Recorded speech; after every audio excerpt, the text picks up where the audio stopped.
Dicen que hay hombres cuya sombra pesa más que su cuerpo y que su nombre basta para hacer temblar ciudades enteras. Hoy hablaremos de uno de esos hombres, Heriberto Lascano, conocido como el Lasca, el verdugo de los Zetas. Un soldado convertido en sicario, un estratega de la muerte, un mito que desafió al Estado mexicano durante años. Su historia no es solo de violencia, es una historia de poder, miedo y secretos que aún permanecen ocultos. Durante los próximos minutos exploraremos los pasillos oscuros de su vida, desde su infancia en un pequeño pueblo de Hidalgo hasta convertirse en el cerebro detrás de uno de los grupos criminales más temidos de México. Prepárate para adentrarte en un mundo donde la disciplina militar se encuentra con la brutalidad del narcotráfico, donde cada decisión puede significar vida o muerte, y donde la línea entre el mito y la realidad es apenas visible. Esta es la historia de Heriberto Lascano, el Lasca, el hombre que el miedo convirtió en leyenda.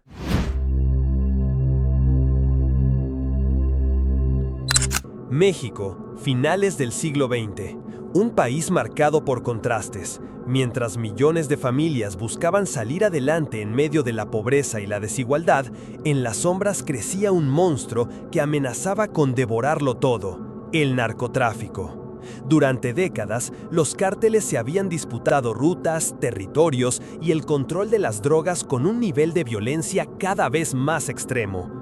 Pero a finales de los 90 y principios de los 2000, emergió un nuevo actor que cambiaría para siempre la historia criminal del país: los Zetas.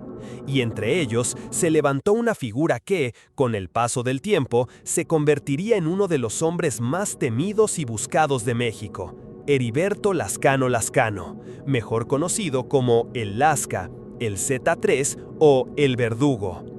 Este hombre, que había nacido en un pequeño pueblo del estado de Hidalgo, pasó de ser un joven humilde sin muchas oportunidades a formar parte de las fuerzas especiales del ejército mexicano. Desde ahí fue forjando las habilidades militares que, más tarde, pondría al servicio del crimen organizado.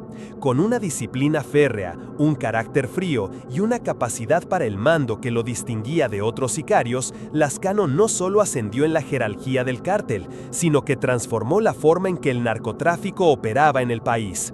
Sus métodos brutales y su visión estratégica lo convirtieron en un símbolo de poder, miedo y violencia. La historia de Heriberto Lascano no es solo la historia de un criminal, es la historia de un país que vio cómo un soldado de élite se convertía en verdugo, de un México que, atrapado en la guerra contra las drogas, vio crecer organizaciones armadas tan poderosas que llegaron a rivalizar con el propio Estado. Es también la historia de un mito, porque aunque el gobierno anunció su muerte en 2012, su cuerpo desapareció misteriosamente, y hasta el día de hoy, algunos creen que el Lasca sigue vivo, oculto, lejos del ojo público.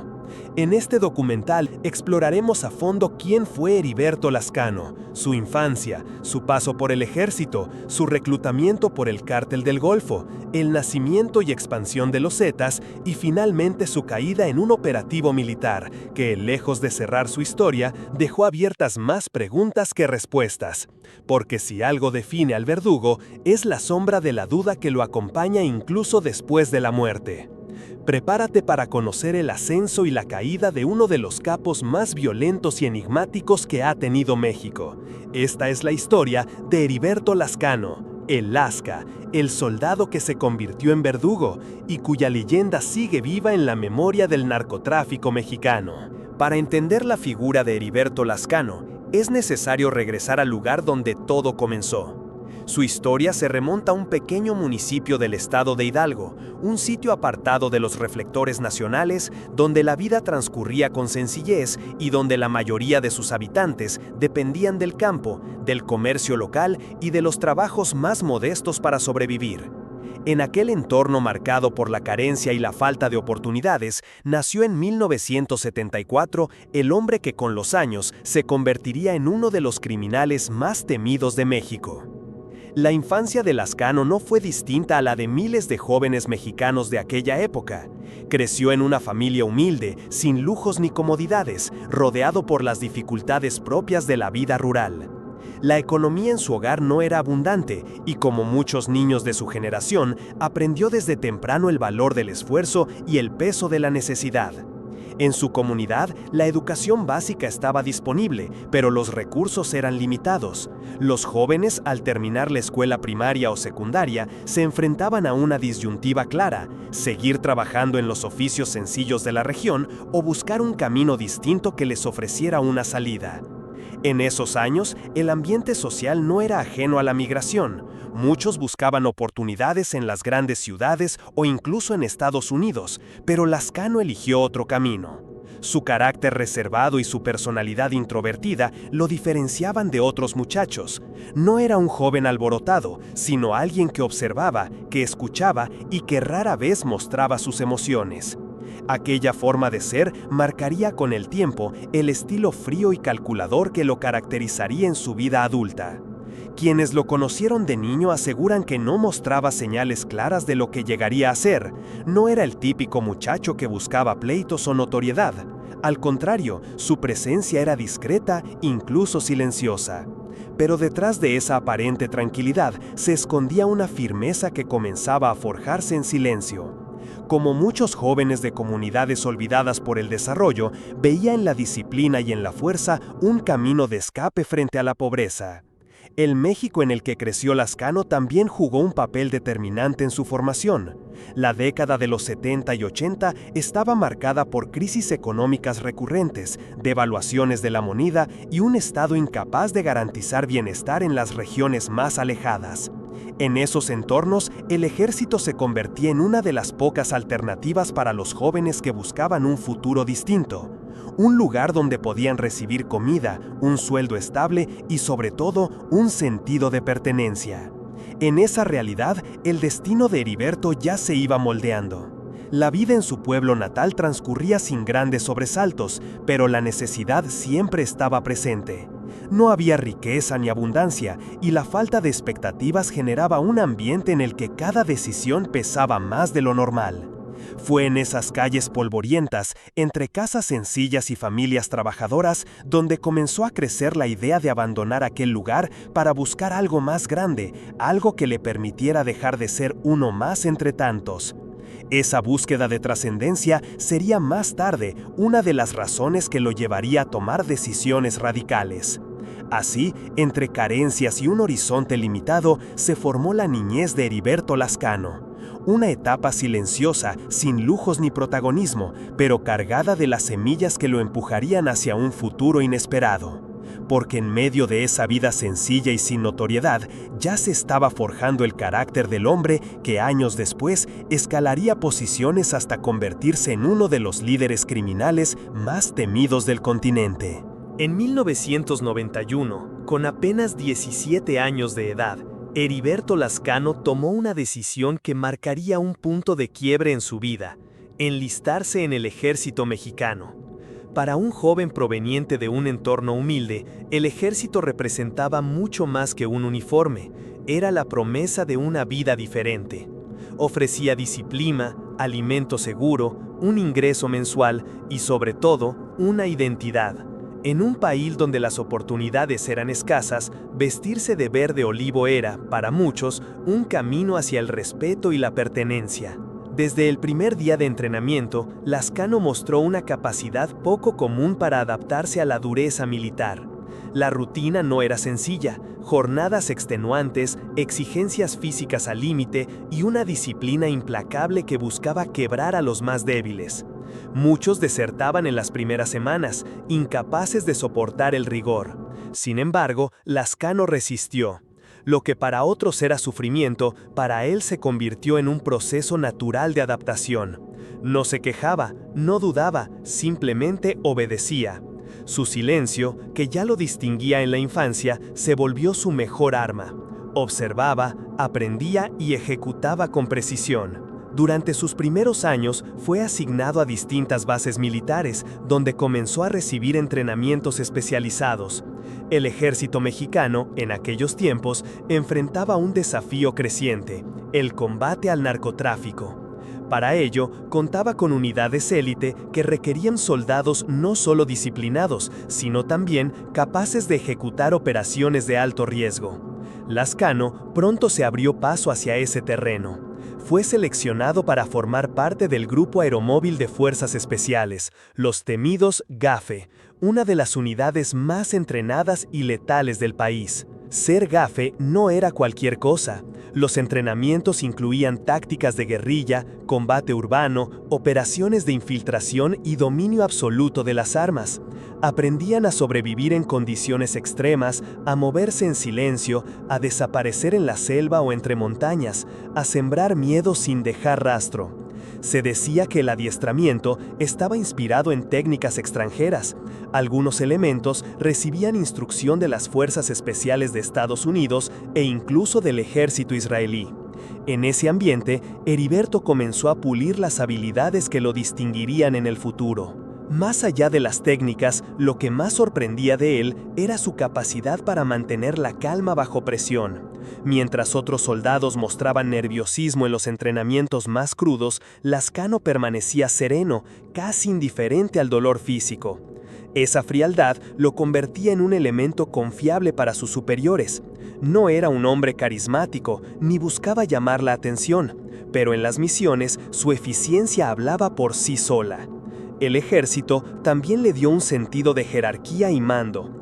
Aprendió a obedecer, pero también a dirigir. Su carácter reservado se transformó en liderazgo silencioso. Sus compañeros comenzaron a respetarlo porque no necesitaba gritar para hacerse escuchar. Bastaba con su mirada firme y sus órdenes claras. Dentro de la tropa, ese tipo de soldados eran los que terminaban destacando, porque podían controlar tanto el miedo propio como el ajeno. En aquellos años, México enfrentaba el crecimiento de los cárteles y la violencia en las zonas fronterizas. Muchos de los operativos de las fuerzas especiales se dirigían a regiones donde los grupos criminales estaban afianzando su poder. Fue ahí donde Lascano tuvo sus primeros contactos con la brutal realidad del narcotráfico. Enfrentamientos directos, emboscadas y operaciones nocturnas que ponían a prueba no solo la resistencia física, sino también la moral de cada soldado. Para algunos militares, aquellas experiencias eran traumáticas. Para Lascano, eran aprendizajes que comenzaban a moldear su visión del mundo. Aunque en ese entonces aún era un joven soldado, su paso por el ejército lo marcó de manera definitiva. No solo adquirió el conocimiento táctico y operativo de un combatiente élite, sino que también desarrolló la frialdad y el control emocional que más tarde aplicaría en el crimen organizado. El uniforme verde lo transformó. Dejó de ser un muchacho humilde de Hidalgo y se convirtió en un profesional de la guerra.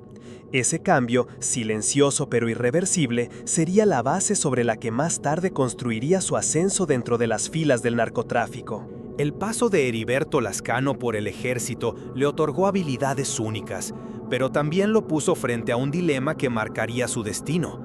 Para muchos jóvenes, la vida militar era un camino de estabilidad, una carrera de largo plazo con la promesa de ascensos, reconocimientos y una pensión segura. Pero dentro de los cuarteles corrían rumores. Había organizaciones criminales que buscaban desesperadamente hombres como él, soldados entrenados para la guerra, expertos en emboscadas, infiltración y combate. Y a diferencia del Estado, esas organizaciones ofrecían lo que el uniforme verde jamás podría garantizar: dinero en abundancia, poder inmediato y una vida fuera de la obediencia estricta de los mandos militares. En ese ambiente de tentación comenzó a gestarse la transformación. El reclutamiento no era abierto ni evidente, se realizaba en silencio, a través de contactos que buscaban a los mejores elementos del ejército. Los cárteles necesitaban algo más que pistoleros improvisados, querían soldados capaces de dirigir operaciones con precisión quirúrgica, y entre ellos, el Cártel del Golfo fue uno de los primeros en entenderlo. Bajo el mando de Osiel Cárdenas Guillén, la organización inició una estrategia nunca antes vista: integrar a militares de élite desertores para formar su brazo armado. Así nacieron los Zetas. Lascano fue uno de los primeros en escuchar la oferta. Para un soldado acostumbrado a vivir con sueldos modestos, la propuesta era seductora. Se hablaba de cantidades que multiplicaban lo que ganaba en meses de servicio militar. Pero más allá del dinero, había algo que lo atraía aún más: la posibilidad de ejercer sus habilidades sin las limitaciones de la jerarquía castrense. En el ejército era un engranaje dentro de una maquinaria burocrática. En el crimen organizado podía convertirse en algo distinto: un jefe, un estratega, un hombre con poder real. El momento de la deserción no fue un acto improvisado. Quien dejaba el ejército sabía que cruzaba una línea sin retorno. Abandonar las filas significaba convertirse en enemigo del Estado, renunciar a la legalidad y entrar de lleno en el terreno de la clandestinidad. Para Lascano, esa decisión fue tomada con la misma frialdad que caracterizaba todas sus acciones. No hubo dudas ni señales de arrepentimiento. Simplemente se quitó el uniforme oficial para ponerse otro, invisible, pero aún más peligroso. Su llegada al Cártel del Golfo marcó un antes y un después dentro del crimen organizado. No era un sicario común. Venía con conocimientos de inteligencia militar, sabía cómo planear un operativo, cómo emboscar, cómo organizar a un grupo de hombres para maximizar la letalidad en combate. Rápidamente comenzó a destacar entre los primeros Zetas, no solo por su destreza, sino también por su capacidad de mantener el control emocional en los momentos más críticos. Mientras otros se dejaban llevar por el caos de la violencia, Lascano actuaba con precisión, como si cada movimiento estuviera calculado. En los primeros años, su papel era claro: entrenar y dirigir. Se convirtió en instructor de otros desertores y reclutas, enseñándoles lo que había aprendido en el ejército: cómo moverse en silencio, cómo armar emboscadas, cómo resistir interrogatorios, cómo sobrevivir en condiciones extremas.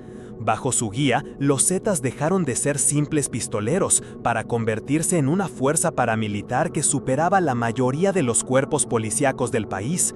Esa transformación le ganó un apodo que comenzaría a perseguirlo: el Verdugo. La brutalidad con la que ejecutaba las órdenes fue una de las razones de su rápido ascenso. No tenía piedad con los enemigos ni con quienes traicionaban la organización. Para él, la violencia no era un desahogo, era una herramienta estratégica. Sabía que infundir miedo era tan poderoso como disparar una bala. Su reputación creció entre aliados y rivales, y poco a poco, Heriberto dejó de ser solo un exsoldado desertor para convertirse en uno de los líderes naturales del nuevo brazo armado del Cártel del Golfo. Así, la transición se completó. El joven soldado que alguna vez vistió el uniforme de las fuerzas especiales se había convertido en un sicario de élite, en un instructor de muerte, en el arquitecto de una violencia nunca antes vista en el país. El ejército lo había moldeado, pero el crimen organizado lo transformó en algo más oscuro, más letal. Había cruzado una línea de la que jamás regresaría. A partir de ese momento, Heriberto Lascano ya no era simplemente un desertor, se estaba consolidando como uno de los pilares de una organización que marcaría a México con sangre y terror. Cuando Heriberto Lascano dio sus primeros pasos dentro del brazo armado del Cártel del Golfo, los Zetas aún eran una fuerza en construcción. Al principio, funcionaban como un pequeño grupo de élite, encargado de ejecutar las órdenes más delicadas de Osiel Cárdenas Guillén. Pero con el tiempo, la influencia de Lascano comenzó a transformar la célula en algo mucho más complejo: una organización paramilitar con estructura, jerarquía y tácticas propias. Fue en ese proceso donde el Verdugo forjó su ascenso, paso a paso, hasta convertirse en una figura central de poder. En un ambiente dominado por la traición y la ambición, Lascano supo moverse con inteligencia. No buscaba la fama ni la notoriedad pública, su estilo era distinto. Mientras otros capos exhibían lujos y extravagancias, él prefería el bajo perfil, la sombra, el silencio. Ese mismo silencio que lo había acompañado en su infancia y en su vida militar, ahora se convertía en un arma. Nadie sabía demasiado de él, y ese misterio generaba respeto y temor al mismo tiempo. A diferencia de muchos de sus compañeros que usaban la violencia como un fin en sí mismo, Lascano la utilizaba como un medio para consolidar poder. No mataba por impulso, lo hacía con un propósito: para intimidar, para enviar un mensaje, para mantener el orden dentro de la organización. Esa manera calculada de ejercer la crueldad lo hizo destacar ante sus superiores, quienes pronto comenzaron a verlo como un elemento indispensable. En un mundo donde la lealtad era frágil y las alianzas cambiaban constantemente, Lascano ofrecía algo distinto: frialdad, disciplina y resultados. Con el paso de los años, fue tomando control de operaciones cada vez más importantes. Dirigía secuestros, emboscadas y ejecuciones, pero también se involucraba en el negocio estratégico, la protección de rutas de tráfico, la recaudación de cuotas de extorsión y la expansión del poder territorial. Su visión era clara: no bastaba con ser el brazo armado del Cártel del Golfo. Los Zetas debían convertirse en una organización con identidad propia, capaz de sostenerse sin depender de nadie más. Esa idea comenzó a consolidarse gracias a su liderazgo. Mientras otros jefes imponían autoridad mediante gritos y desplantes, Lascano lo hacía con control absoluto y decisiones firmes. Quienes estuvieron bajo su mando recordaban que no era un hombre de muchas palabras, pero cuando hablaba todos obedecían. No necesitaba imponer respeto a golpes, su sola presencia y la certeza de que cumpliría cada amenaza bastaban para mantener el orden. El ascenso de Lascano coincidió con un período en el que los Zetas ampliaban su influencia hacia estados clave. El grupo pasó de ser una célula exclusiva en la frontera norte a extender sus tentáculos en distintas regiones del país. Su expansión fue brutal y veloz, y en cada nuevo territorio, Lascano estaba presente, supervisando la organización, diseñando estrategias y, sobre todo, imponiendo la disciplina militar que lo distinguía. Para él, cada plaza debía operar como una unidad de guerra, con jerarquías claras y obediencia absoluta. A medida que su poder crecía, también lo hacía su reputación. Dentro del mundo criminal, el nombre de El Lasca comenzó a generar temor. No necesitaba aparecer en las noticias ni mostrarse públicamente. Bastaba con que se supiera que había estado detrás de una operación para que el mensaje quedara claro. Incluso entre sus propios compañeros había una mezcla de respeto y miedo. Nadie quería estar en su contra, porque sabían que con Lascano no había segundas oportunidades. Su frialdad, su capacidad de mando y su visión estratégica terminaron por colocarlo en la cúpula de los Zetas. Ya no era un simple desertor convertido en sicario. Ahora se había consolidado como uno de los principales líderes de la organización, capaz de tomar decisiones que definían el rumbo de todo el grupo. El muchacho silencioso de Hidalgo, el soldado disciplinado del ejército, el desertor que aceptó la oferta del crimen, ahora era el arquitecto de una maquinaria de violencia que se expandía sin freno. Así fue como, en pocos años, Heriberto Lascano dejó de ser solo un soldado entrenado, para convertirse en un jefe con poder real. Su ascenso dentro de los Zetas no fue producto de la suerte, sino de la combinación de disciplina, inteligencia y brutalidad. A partir de entonces, el rumbo del grupo estaría marcado por su estilo, una mezcla letal de orden militar y brutalidad desmedida. El verdugo ya no era un ejecutor más, era uno de los pilares que sostendrían el imperio de sangre que estaba por venir. Heriberto Lascano, conocido como el Lasca o el Verdugo, transformó a los Zetas en una de las organizaciones criminales más temidas de México. Bajo su mando, la violencia dejó de ser un recurso ocasional para convertirse en el centro mismo del poder. No solo se dedicaron al narcotráfico, sino que diversificaron sus actividades con secuestros, extorsiones, cobro de piso y el control total de comunidades enteras. La brutalidad fue utilizada como lenguaje. Ejecuciones públicas, cuerpos colgados y descuartizamientos se convirtieron en símbolos de dominio, generando un clima de miedo absoluto en el que el silencio de la población era prueba de su control. Lascano impuso una estructura con disciplina militar, cadenas de mando rígidas y castigos severos, gobernando como si se tratara de un ejército paralelo. Sin embargo, detrás de la figura sanguinaria existía un hombre enigmático y reservado.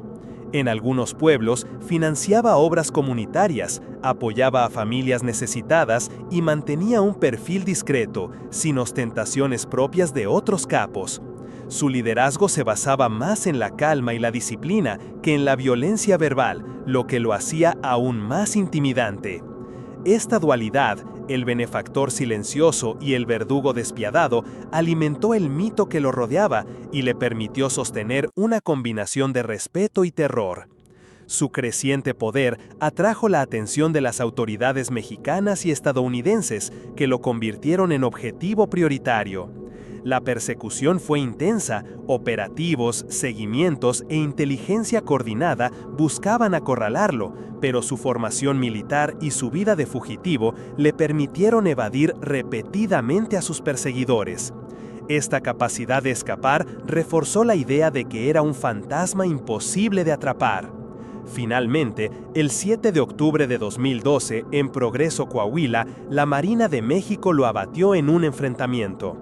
No obstante, su cadáver desapareció misteriosamente de una funeraria pocas horas después, lo que dio pie a rumores de que había sobrevivido o de que sus hombres lo habían recuperado, reforzando su leyenda incluso en la muerte. Su caída desató luchas internas dentro de los Zetas, debilitando la cohesión que había mantenido con mano de hierro. A nivel nacional, fue presentada como un triunfo del Estado, aunque el misterio en torno a su cuerpo dejó abierta la duda sobre su verdadero destino. Su legado, en cambio, resultó innegable. Cambió para siempre la forma en que operaban los cárteles, imponiendo un modelo paramilitar basado en disciplina, control territorial y terror psicológico, que fue imitado por otras organizaciones criminales. En la sociedad, dejó comunidades desplazadas, economías quebradas y una huella de miedo que perdura. En la cultura popular, su figura trascendió la historia oficial, convertida en mito entre el temor, la fascinación y la incertidumbre. La vida de Heriberto Lascano muestra cómo un exsoldado pudo erigir un imperio del terror que desafió al Estado y marcó un antes y un después en el narcotráfico mexicano.